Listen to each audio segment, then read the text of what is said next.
आरव की जिंदगी धीरे-धीरे संभलने लगी थी। नौकरी में उसका प्रदर्शन अच्छा था और मीरा के साथ उसकी दोस्ती भी दिन-ब-दिन गहरी हो रही थी। लेकिन एक दिन उसकी जिंदगी में एक नया मोड़ आया, जब उसकी बॉस, काव्या, उसकी ओर खास ध्यान देने लगी। काव्या का परिचय। काव्या मल्होत्रा एक आत्मविश्वासी, तेज-तर्रार और महत्वाकांक्षी महिला थी। वह अपने काम में बेहद सख्त थी, लेकिन आरव की ईमानदारी और जिंदादिली ने उसे प्रभावित किया। काव्या को आरव का मासूम और आत्मनिर्भर स्वभाव भाने लगा। वह धीरे-धीरे उससे व्यक्तिगत तौर पर जुड़ने की कोशिश करने लगी। काव्या का लगाव। एक दिन काव्या ने आरव को अपने केबिन में बुलाया। काव्या, आरव, तुम्हारा काम बहुत अच्छा है। मुझे लगता है कि तुम्हें प्रमोशन के लिए विचार किया जाना चाहिए, लेकिन इसके लिए तुम्हें मेरे साथ कुछ प्रोजेक्ट्स पर और करीब से काम करना होगा। आरव ये सुनकर खुश तो हुआ, लेकिन उसे लगा कि ये काम सिर्फ प्रोफेशनल नहीं है, बल्कि काव्या का व्यक्तिगत लगाव भी बढ़ रहा है। काव्या अब अक्सर आरव को लंच या मीटिंग के बाद अपने साथ समय बिताने के लिए कहने लगी। आरव, तुम वाकई में अलग हो। आजकल ऐसे लोग कम मिलते हैं जो ईमानदारी से मेहनत करते हैं। चलो, शाम को कॉफी पर बात करते हैं। आरव थोड़ा असहज होता, लेकिन काव्या उसकी बॉस थी, इसलिए वह मना नहीं कर पाता। मीरा का गलतफहमी। आरव अब मीरा से पहले जितना समय नहीं बिता पाता था। वह जब भी लाइब्रेरी आता तो जल्दबाजी में होता। मीरा ये बदलाव नोटिस करने लगी।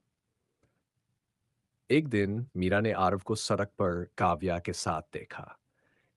देखकर मीरा के मन में शक पैदा हो गया। शायद आरव अब मुझसे दूर हो रहा है। हो सकता है वह अपनी नई जिंदगी और उन लोगों में व्यस्त हो गया हो जो उसके लिए ज्यादा महत्वपूर्ण है। मीरा ने आरव से इस बारे में बात नहीं की, माने, लेकिन उसने धीरे धीरे उससे दूरी बनानी शुरू कर दी। आरव जब भी लाइब्रेरी आता, मीरा औपचारिक तरीके से बात करती और जल्दी अपने काम में लग जाती। आरव की उलझन। आरव महसूस करने लगा मिल गई है। वह उससे बात करने की कोशिश करता, लेकिन मीरा हर बार कोई बहाना बना देती। मीरा, क्या हुआ है? तुम मुझसे मुझसे पहले की तरह बात क्यों नहीं कर रही हो? मीरा, कुछ नहीं, बस थोड़ा काम ज्यादा है। आरव को समझ नहीं आ रहा था कि मीरा उससे नाराज है या कुछ छिपा रही है।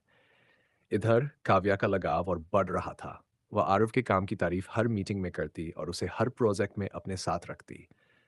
आरव, जो मीरा के बारे में सोचकर परेशान था, अब काव्या के साथ समय बिताने को मजबूर था। टकराव का आरंभ। आरव अब दोनों दिशाओं में फंसा हुआ महसूस करता था। एक तरफ उसका दिल मीरा के लिए धड़कता था और दूसरी तरफ काव्या की मौजूदगी और उसकी ताकत उसे उलझा रही थी। मीरा के मन में यह यकीन हो चुका था कि आरव अब उसे महत्व नहीं देता। मीरा अपने मन में, शायद मैं सिर्फ एक पड़ाव थी उसकी जिंदगी में। उसे अब बड़े सपने और बड़े लोग मिल गए हैं। क्या आरव मीरा को अपने दिल की सच्चाई बता पाएगा? क्या वह काव्या के प्रभाव से बाहर निकलकर अपनी सादगी भरी दुनिया को बचा पाएगा, या मीरा और आरव का रिश्ता हमेशा के लिए टूट जाएगा?